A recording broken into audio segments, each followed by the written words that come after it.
ஓம் ஸ்ரீ துர்கா பரமேஸ்வரியை நமகா. ஓம் துர்கா தேவியை போற்றி.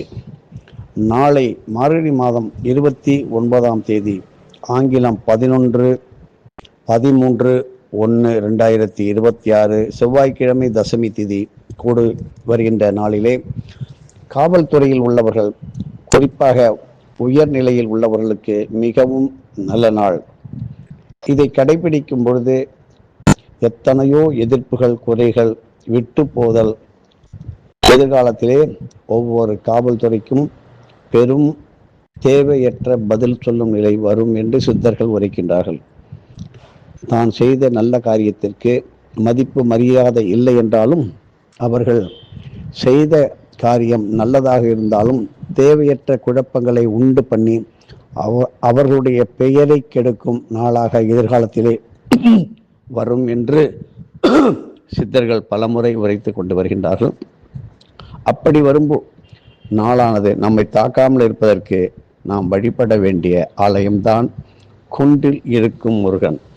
இப்படி செவ்வாய்க்கிழமையுடன் சேர்கின்ற விசாக நட்சத்திரம், இப்படி காவல்துறையிலே எத்தனையோ விதமாக பல வருடங்கள் பணியாற்றி பேரும் புகழும் உயர்ந்த பதவியில் இருப்பவர்களுக்கும் உயர்ந்த நிலையில் பணி உயர்வு கிடைக்காமல் அவர்களை பிறரால் துன்புறுத்தப்பட்டு தேவையற்ற வழக்குகளை பதிவு செய்து அவர்களுக்கு கிடைக்க வேண்டிய உயர் பதவி, பணியில் நிரந்தரம் மற்றும் கிடைக்க வேண்டிய வருமானங்கள் தடைப்பட்டு நின்று இருந்தால் அதற்கு உடனடியாக நல்ல பலன் கொடுக்கக்கூடிய நல்ல நாள். இப்படி உண்மையாக கவனமாக கடமைகளை செய்யும் பொழுது பலவிதமான எதிர்ப்புகளுக்கு ஆளாகின்றார்கள். வெளியில் தெரியாமல் கமுக்கமாக அதை அருகில் இருப்பவர்களே செய்வார்கள். அந்த சங்கடமான சூழ்நிலையில் இருந்து விடுபட நாளை செவ்வாய்க்கிழமையுடன் சேரும் விசாக நட்சத்திரம் இந்த நாளிலே குன்றுதோறும் இருக்கின்ற குமரனாக முருகப்பெருமான் அருளும் மலைத்தலங்கள், உயரமான படிக்கட்டுகளில் உள்ள மலைத்தலங்கள், அப்படிப்பட்ட இல்லாத ஊரிலே அப்படி கொண்டாடுங்கள்.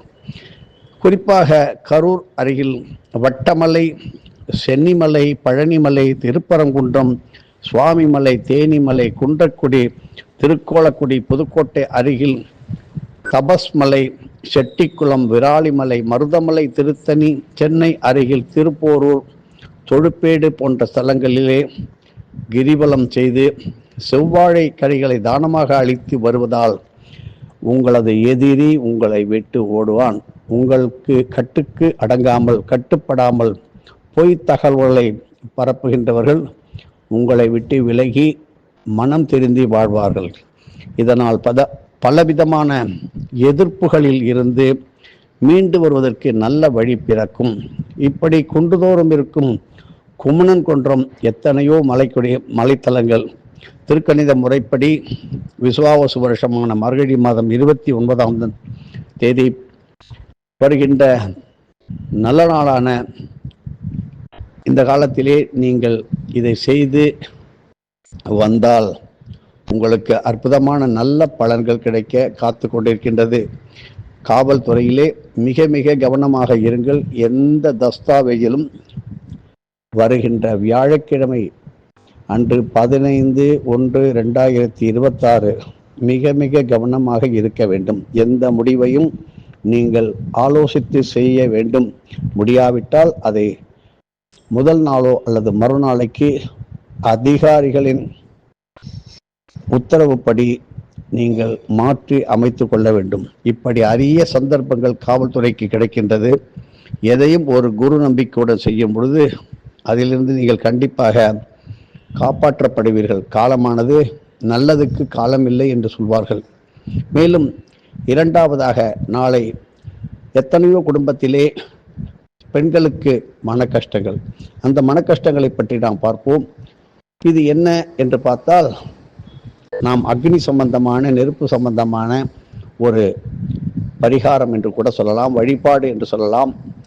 இப்படிப்பட்ட ஒரு காலத்தை நாளைக்கு பகுதி 2ஆக, இப்படி செவ்வாய்க்கிழமை கூடும் தேய்பிரை தசமி திதி நாள், மனம் அடங்கி போகும் நல்ல நாள், யோக சக்திகள் அற்புதமான பொங்கி வழியும், இப்படி பேராசைகள் தனியும் நாள்.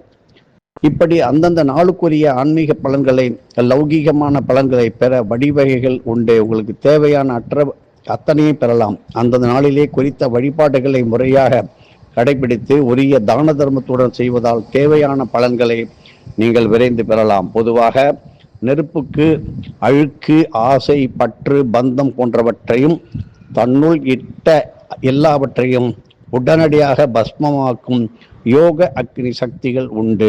இப்படி சூரியனும் செவ்வாயும் நெருப்பு கோலங்கள் இருந்தாலும் அக்னி சக்திகள் வெவ்வேறாக இருக்கின்றது. எலுமிச்சை உரை, எலுமிச்சை தோலை, அதில் செவ்வாய்க்கிழமை என்று ராகுகாலத்திலே துர்க்கைக்கு மங்கள அக்னி சக்திகளை தந்து உணர்விக்கிறது. அதனால்தான் எலுமிச்சை விளக்கு ஏற்றுகின்றோம். செவ்வாய்க்கிழமையில் செய்கின்ற பூஜையானது புனிதமான மங்கள கற்பு மாங்கல்ய சக்திகளை உடனே தரும். அப்படிப்பட்ட நம் கபாலத்திலே ஒளிப்பரல், அதாவது வெளிச்சம், ஒலி, சவுண்டு, கணப்பரல், சுடற்பரல், சாந்தப்பரல் என பல வகை கபால பரங்கள் அந்தந்த பஞ்சாங்க கால அமைப்பை ஒட்டி நமக்கு கிடைக்கின்றது. இது அப்படித்தான் நமக்கு ஆக்கத்தையும் ஊக்கத்தை தரும். இப்படி தசமி கூடும் தேய்பிறை செவ்வாய்க்கிழமையில் பரல் பரி சுடராக்கினிகள் மிக நன்றாக பரிமளிக்கும். இப்படிப்பட்ட அக்னி அம்சங்கள், அதாவது கரியடுப்பு, விறகு அடுப்பு, நெல்லிக்காய் தைல, மெழுகுவத்தி, மறிக்கொழுந்து மற்றும் மல்லிகை ஊதுபத்தி போன்றவற்றால் உங்களுக்கு கிடைப்பது அப்படிப்பட்ட வரப்பிரசாதம். ஆகவே இவற்றை பயன்படுத்தி நீங்கள் அமைக்கும் தீபம், பூஜைகள், உணவு வகை படையல்கள், தானம் ஆகியவை பரல் பரி சுடர் ஆக்கினி சக்திகளை பெற்றுத்தரும். இதனால் திருஷ்டி தோஷத்தால் அடிக்கடி அடிபடும், நோய்வாய்ப்படும் தோஷ விளைவுகள் தீர வழிவகை பிறக்கும் நல்ல நாள். இப்பொழுதெல்லாம் சாதாரணமாக வாய்வு தொல்லையினால், கேஸ் ட்ரபுளால மூச்சு திணறுவது போல் இருக்கும்பொழுது உடனடியாக மருத்துவமனைக்கு சென்று உடனடியாக ஆஞ்சியோ ஸ்டென்ட் என்று வைத்து விடுகிறார்கள். மிக மிக தவறு. இது கொடிய பாவத்தை கொடுக்கும். செய்தவர்களுக்கும் செய்ய சொன்னவர்களுக்கும் கொடுமையான பாவத்தை தருக்கும். மேலும் நடைப்பயிற்சி கோயிலை சுற்றி 1 முறை 3 முறை 4 முறை காலார விடியற்காலை நடந்தால் இந்த நிலை வராது. காலம் அப்படிப்பட்ட வாயு தொல்லைகள் காரணம் காற்றை மாசுபடுத்தியதால் நமக்கு பிராண சக்தியில் இல்லாமல் தினமும் குறைந்தது 11 முறை 21 முறை பிராணாயாமம் செய்வதால் கோடிக்கணக்கிலே செலவு செய்து அவஸ்தைப்பட்டு கடைசி வரை வியாதிக்காரன், நோயாளி, நெஞ்சில் ஆபரேஷன், அறுவை சிகிச்சை, பைபாஸ் என்று நாம் நோயாளி என்ற பெயரை பட்டத்தை வாங்கிவிடுகின்றோம். இது இப்பொழுது குழந்தை முதல் கிழவர்கள் வரை, வயதானவர்கள் வரை நடந்து கொண்டிருப்பது அது துரதிர்ஷ்டம். இதற்கு மேல் ஒன்று வந்தால் எந்த மருத்துவராலும் தீர்க்க முடியாது என்று சொல்வார்கள். காரணம் அதுதான் விஞ்ஞானம். மெய்ஞானம் அதை சொல்வதில்லை. இதய கோளாறு என்பதை எந்த இடத்திலும் ஆன்மீகத்தில் சித்தர்கள் சொல்வதில்லை. காரணம் அப்படிப்பட்ட இதயத்தை தான் இறைவன் படைத்து நமக்கு அமைத்து கொடுத்திருக்கின்றான். அப்படி கடினமான இதயம் உள்ளவருக்கு கூட இது நடக்காது.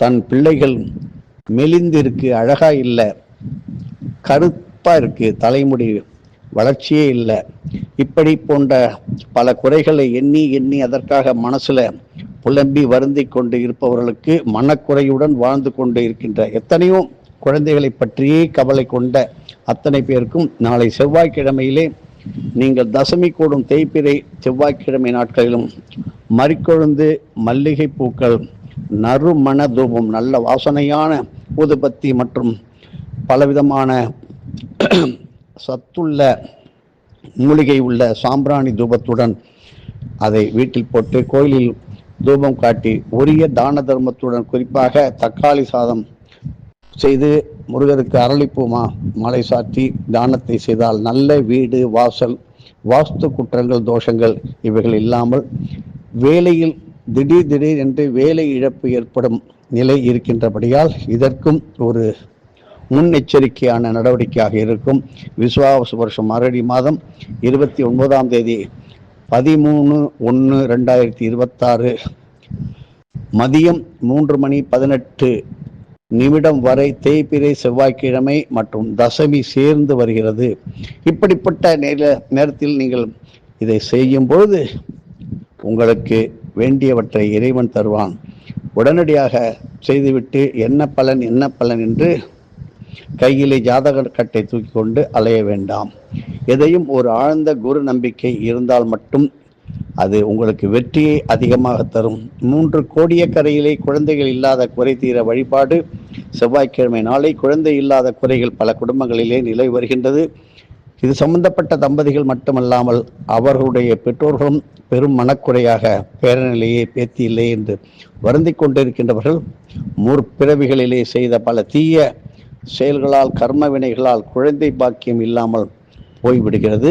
செவ்வாய்க்கிழமையுடன் விசாக நட்சத்திரம் கூடும் நாளிலே வேதாரண்யம் அருகில் கோடியக்கரை, இந்த கோடியக்காவில் ஸ்ரீ மைத்தடங்கண்ணி அம்பிகை சமேத ஸ்ரீ அமிர்தகடேஸ்வரர் ஆலயத்தில் மிக மிக அபூர்வமாக அமைந்து உள்ள ஸ்ரீ அமிர்த தீர்த்த கிணற்றில் இருந்து தீர்த்தத்தை பிரசாதமாக பெற்று காசி சொம்பு போல வெண்கல செம்பில் நிரப்பி வைத்துக்கொண்டு அந்த அமிர்த கலசத்தை தாங்கியவாறு ஸ்ரீ முருகப்பெருமானை வலம் வந்து தரிசனம் செய்து பிள்ளைப்பேற்றுக்காக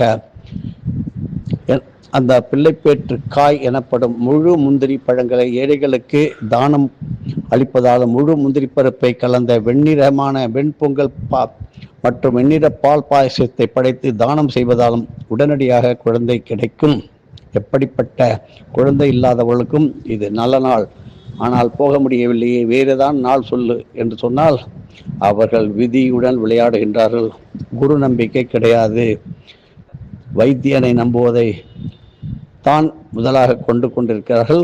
மேலும் கடைசியில் அந்த வைத்தியர் சொல்வார், நாங்கள் வைத்தியம் பார்த்து விட்டோம், இதுவே கடவுளை வேண்டிக்கொள் என்று. இப்படி இன்னைக்கும் பல கோடான கோடி சித்தர்கள், மகான்கள், யோகியர்கள் தினம் தினம் எந்த நேரத்திலும் கிரிவலம் செய்து கொண்டே இருக்கின்றார்கள் என்கின்ற நிலையை நீங்கள் வைத்துக்கொள்ள வேண்டும், மனதில் பரிபூர்ணமாக வைத்துக்கொள்ள வேண்டும். அப்படிப்பட்ட இடம்தான் திரு அண்ணாமலை. இப்படி திருக்கணித முறைப்படி நடப்பு விசுவாசம் மார்கழி மாதம் 29ஆம் தேதி நாளை 13/1/2026 சூரியன் உதயம் முதல் நள்ளிரவு 12 மணி 6 நிமிடம் வரை செவ்வாய்க்கிழமையும் விசாக நட்சத்திரம் சேர்ந்து அமைவது. இப்படிப்பட்ட நாளிலே திரு அண்ணாமலை கிரிவலம் செய்வதால் அண்ணாமலையாரே உங்களுக்கு சர்க்குருவை உடனடியாக காட்டி அவருக்கு சேவை செய்யும் வாய்ப்பையும் கூட்டி கொடுக்க இருக்கின்றார். ஆனால் நம்பிக்கை உள்ளவர்கள் இதை உடனடியாக செய்யலாம். இப்படிப்பட்ட எத்தனையோ விஷயங்களை கொடுத்தும் 3 ஆண்டுகள் திரு அண்ணாமலை கிரிவலம் செய்தல் நலம் என்று நமது வாத்தியார் சொல்லியிருக்கின்றார்கள். அரிய சந்தர்ப்பங்கள் சீருவி சிங்காரித்து கொண்டு வராது. நாளை எந்த ஆலயத்திலும் இறைவனுக்கு சிவாலயம், முருகர் மற்றும் நந்தி தேவர்கள் இவர்களுக்கு நடைபெறும் அபிஷேக தீர்த்தத்தை பித்தளை மற்றும் காப்பர், கண்ணாடி பாட்டில்களில் பிளாஸ்டிக்கை உபயோகப்படுத்தாமல் பிடித்துக்கொண்டு உங்கள் வீட்டில் வைத்துக்கொண்டு அதனுடன் வீட்டிலே நல்ல நீரை சேர்த்து வில்வம் துளசி சேர்த்து வீடு உங்களுடைய தொழில் நிறுவனங்களிலே மா இலைகளால் தெளித்தால் தரித்திரம் ஓடி குபேர யோகத்தை தரும் நல்ல நாள். எதுவும் என்னுடையதல்ல, அனைத்தும் உன்னுடையதே. அருளாளா அருணாச்சலா.